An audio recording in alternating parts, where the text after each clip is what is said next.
Back to the coronavirus, and it has had a major impact on New Zealand politics today, with the election put back from next month till October. The country was COVID-free for 102 days, but now an outbreak centred on Auckland has led to 75 cases, with that city now on stage 3 lockdown and the rest of the country on stage 2. It hardly seems anything to panic about, but Jacinda Ardern, the New Zealand Prime Minister, announced the election delay today.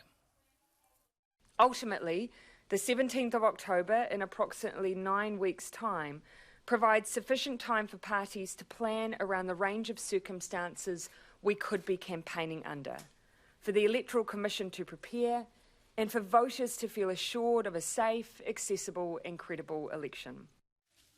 While it might seem over the top to you and me, there's no real political opposition to this. I caught up with the opposition, that is Nationals leader Judith Collins, in Wellington earlier today. Judith Collins, thanks for joining us. You were pushing for the election to be pushed back, so presumably you're happy with this October date? Well, it's certainly better than what we had before, Chris. And of course, what we've seen in last week was a catastrophic failure at the border to protect New Zealanders after the government had promised that they knew what they were doing. And clearly they didn't. So at least we've got another month to be able to get policies out to voters and to give them reassurance it's safe to go and vote. How could you call this a catastrophic failure? The whole globe is battling with this virus. The virus can't be eradicated, and New Zealand's done an astonishingly good job of keeping it at bay. And even now, you really just have a few dozen cases in a country of more than 5 million people. Well, I guess the thing is, Chris, is that we're such an isolated country, it's very easy to close our borders, and that's what's happened. Of course, our borders have effectively been closed since March. But what has been allowed to happen is for people to come back into the country, and they were supposed to be tested and kept in quarantine. But what we found out is that, having promised New Zealanders that there was no COVID-19 in our country, the Prime Minister danced a little jig just a few days ago, saying it's all gone, we haven't got it here, 100 days, no community transition. What they did is that they actually stopped, they weren't actually testing the workers at the border. They didn't complete their promises of what they were doing around testing generally, and also around the contact tracing. So it's not hard to isolate one of the most isolated countries in the world. You wouldn't want to be show too much hubris when it comes to an issue like this, or complacency, but you use the word catastrophic. What evidence is there to suggest that what New Zealand's going through is catastrophic? I mean, it's a blessed situation you face at the moment compared to just about every country on the planet. Well, if you look at Victoria, it certainly looks a bit better than Victoria, but not much, and that's really just because Victoria has a bigger population. Look, there's nothing. Hang on a second. Excuse me, Judith Collins. In Victoria today, there were 25 deaths, the highest mortality count on any day in Australia. How can you possibly compare what's going on in Victoria to the very manageable situation of fewer than 100 cases in New Zealand? So in New Zealand, Chris, we've got very used to being told that we've been able to shut our borders, and unlike Victoria, we don't have land borders. So we're entirely separate from the rest of the world by a very long way. So really, in New Zealand, though, we've been promised that people were being tested at the borders. We were promised that the staff were being tested. We were promised all sorts of things. It turns out that those promises were empty promises.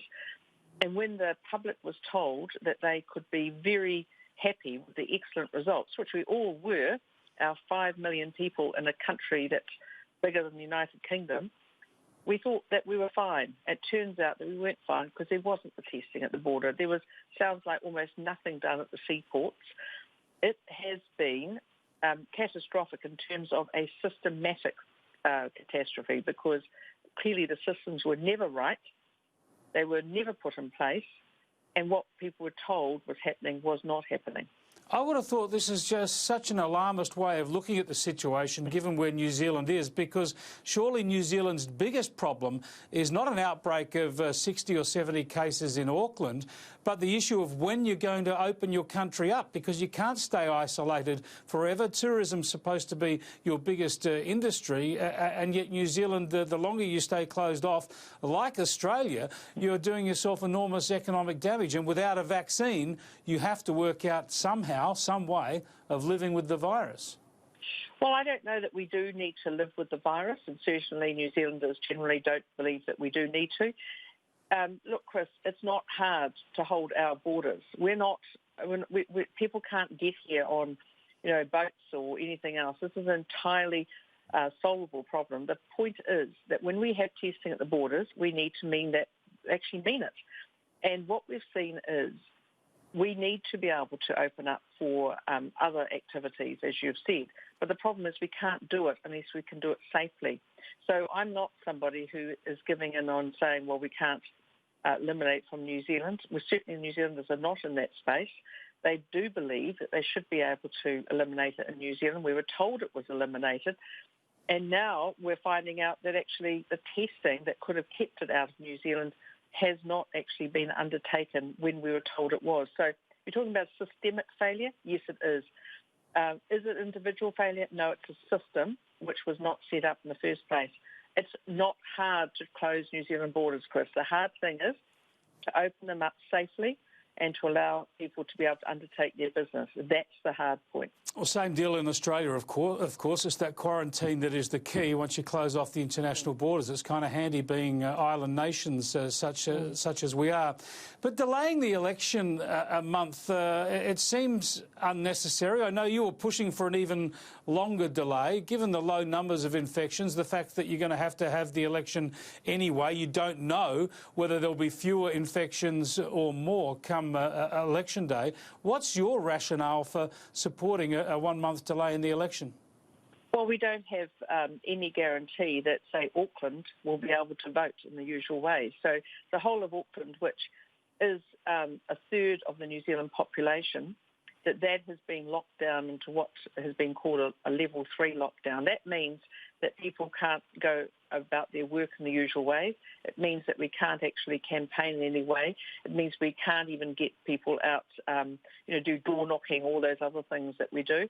But actually, it also means you can't have public meetings. And we have a system of what's called MMP for our elections, which means that most of us are constituency MPs voted for by our electorates, and the others are list. But those constituency MPs normally have to undergo and take part in electorate meetings along with other candidates, so that people can actually get to see what they're buying at election time.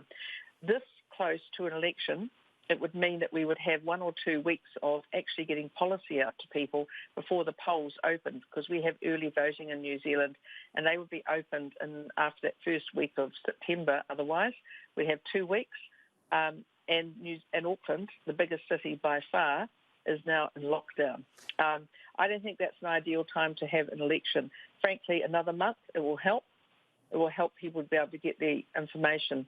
The other thing too, Chris, you rightly state, we are suffering and looking at an economic crisis.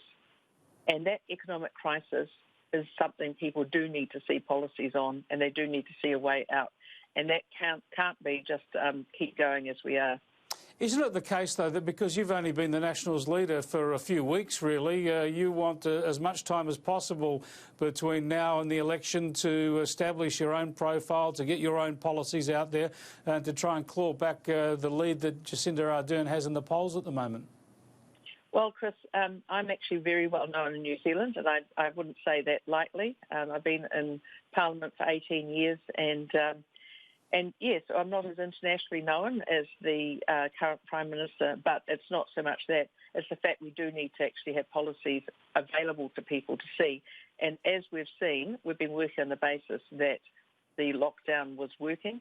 Turns out the lockdown wasn't actually working. It was only a matter of time before it broke down, and that was all about the fact that the borders were not kept secure. So our first policy out this week is going to be on borders and how to control those, but also to have them able to open safely, when they are able to.